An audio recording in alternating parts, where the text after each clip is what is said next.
இன்றைக்கி ரொம்பவே சிம்பிளான பாலக்கீரை ரசமும் ரைஸும் கூடவே உருளைக்கிழங்கு முட்டை தாங்க இன்றைக்கி லஞ்சுக்கு. ஒரு டம்ளர் அரிசி அளந்து தண்ணியில் போட்டு ஊற வச்சுருக்கேங்க. கூடவே புளியும் கொஞ்சமாக ரசத்துக்கு ஊற வச்சுக்கிறேன்.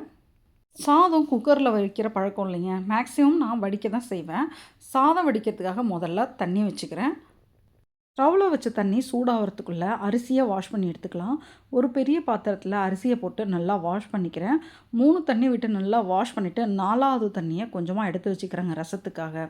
அரிசி கழுவுன தண்ணியில் ரசம் பண்ணால் நல்லா டேஸ்ட்டாக இருக்கும். அதனால் கொஞ்சமாக எடுத்து வச்சுக்கிறேன். ஊற வச்ச புளியையும் நல்லா கரைச்சிட்டு அரிசி தண்ணி வடித்து வச்ச தண்ணியோட இந்த புளியை சேர்த்துடலாம். இது மாதிரி அரிசி கழுவுன தண்ணியில் ரசம் வச்சா ரொம்பவே நல்லாயிருக்கும். ஒரு கைப்பிடி அளவுக்கு பாலக்கீரையை எடுத்து வாஷ் பண்ணி வச்சுருக்கேன். ஒரு தக்காளியும் சேர்த்து வச்சுருக்கேன். ஒரு பேனில் கொஞ்சமாக தண்ணி வச்சுட்டு இந்த பாலக்கீரையும் தக்காளியும் போட்டு கரெக்டாக ஒரு 3 நிமிஷம் நல்லா வேக வச்சு எடுத்துக்கலாம். இப்போது போட்டிருக்க தண்ணி ரைஸ்க்காக நல்லா கொதிச்சிடுச்சுங்க. இப்போ அரிசியை கொஞ்சம் கொஞ்சமாக சேர்த்துட்றேன் நான். வடித்த சாதம் பழக்கினவங்க மேக்ஸிமம் குக்கர் சாதத்தை விரும்பி சாப்பிட மாட்டாங்கங்க. நாங்களாம் வடித்த சாதம் தான் சாப்பிடுவோம். அதனால தான் இது மாதிரி வடிக்கிறோங்க. உடம்புக்கும் நல்லதும் கூட. சாதம் ரொம்ப நேரம் வரைக்கும் இருந்தாலும் கெட்டு போகாது. இப்போ கீரையும் தக்காளியும் நல்லா வெந்துருச்சுங்க. இப்போது ஒரு மிக்ஸி ஜார் எடுத்துக்கிறேன். அதில் 2 ஸ்பூன் அளவுக்கு துவரம்பருப்பு சேர்த்துக்கிறேன். அது கூட 3 பூண்டு தோலோடு சேர்த்துக்கிறேன். 1 ஸ்பூன் அளவுக்கு மிளகு, கொஞ்சமாக ஜீரகமும் சேர்த்துக்கிறேன். ஒரு காஞ்ச மிளகாய் எல்லாத்தையுமே சேர்த்து கொரன்னு இது மாதிரி அரைச்சி எடுத்துட்டு வெந்த தக்காளியையும் கீரையையும் தண்ணியை வடிச்சிட்டு இப்போ மிக்ஸி ஜாரில் சேர்த்து துவரம் பருப்போடையே இதையும் சேர்த்து பேஸ்ட்டாக அரைச்சி எடுத்துடலாம். கீரை வெந்த தண்ணியையும் இப்போ மிக்ஸி ஜாரில் சேர்த்துட்டேன். கரைச்சி வச்ச புளியில் அரைச்ச எல்லா மசாலாவுமே மொத்தமாக சேர்த்துட்டு ரசத்துக்கு தேவையான உப்பு மஞ்சள் பொடி போட்டு நல்லா மிக்ஸ் பண்ணி விட்டுடலாம். ஒரு தக்காளி போதுங்க. இந்த ரசம் 3 பேருக்கு தேவையானதை நான் பண்ணுறேன். ஒரு பேன் வச்சுக்கிறேன். பேன் வச்சு 1 ஸ்பூன் எண்ணெய் விட்டு கொஞ்சமாக கடுகு பொரிய விட்டுக்கிறேன் முதல்ல. அது கூட பச்சை மிளகாவும் சேர்த்து பொரிய விட்டுக்கலாம். கடுகு நல்லா பொரிஞ்சதும் இப்போ ரெடி பண்ணி வச்சுருக்க ரசத்தை எடுத்து இந்த பேனில் போட்டுடுறேங்க. வீட்டில் க்ளீனிங் ஒர்க்லாம் இருக்குன்னா சிம்பிளாக சமைக்கணுன்னா இது மாதிரி ரசம் பண்ணிவிடுவேங்க. சூப்பராக பாலக்கீரை ரசம் ரெடி ஆகிடுச்சு. இந்த ரசத்தை இப்போது ஒரு கொதி விட்டு எடுத்துக்கலாம். இந்த ரசம் பண்ணுறதுக்கு ரொம்பவே சிம்பிளாக தாங்க இருக்கும். சாப்பிட்றதுக்கு ஆனால் ரொம்பவே டேஸ்ட்டாக இருக்கும். குழம்பு பண்ணலன்னு சொல்லிட்டு மிஸ் பண்ண மாட்டோம். அந்த அளவுக்கு டேஸ்ட்டாக இருக்கும். இப்போ கொஞ்சமாக பெருங்காய பொடியும் சேர்த்துட்றேன் ரசத்துக்கு.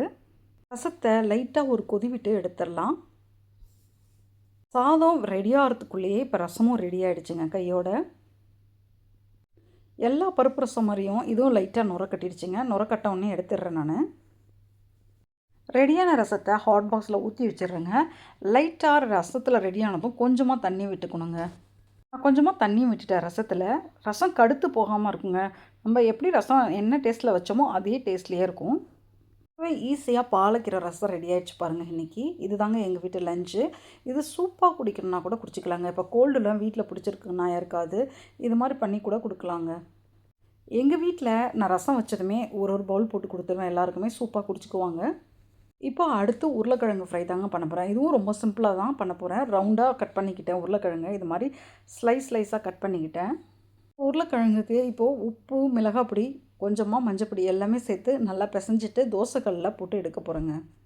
உருளைக்கிழங்குல கொஞ்சமாக மஞ்சப்பொடி போட்டுட்டு கூடவே கொஞ்சமாக மிளகாய் பொடியும் சேர்த்துக்கிறேன். குழம்பு மிளகாய் பொடி கூடவே உப்பும் சேர்த்துட்டு கொஞ்சமாக தண்ணி தெளித்து உருளைக்கிழங்கை நல்லா பிசைஞ்சிக்கலாம்.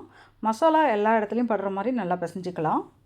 உருளைக்கிழங்குல எல்லா இடத்துலையுமே மசாலா வர மாதிரி பிசைஞ்சு ரெடி பண்ணி வச்சாச்சுங்க. இப்போ உடனே வறுக்க ஆரம்பிச்சிடுறேன். ஒரு தோசைக்கல்லை வச்சு கொஞ்சமாக எண்ணெய் விட்டுக்கிறேன் முதல்ல.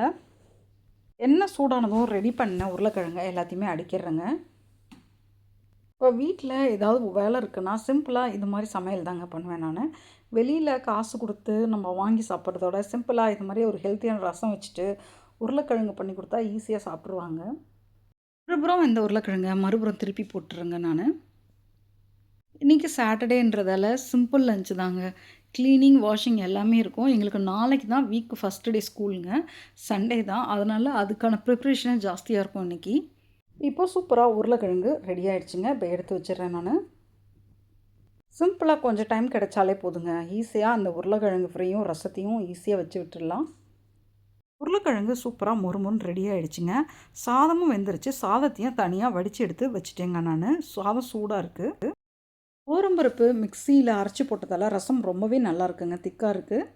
ரசத்த ரைஸோட சேர்த்துட்டு, கூடவே இந்த உருளைக்கிழங்கு வச்சுட்டு, ஒரு ஆம்லேட்டும் வச்சு சாப்பிட்டா டேஸ்ட் ரொம்பவே நல்லாயிருக்குங்க. ட்ரை பண்ணி பாருங்க.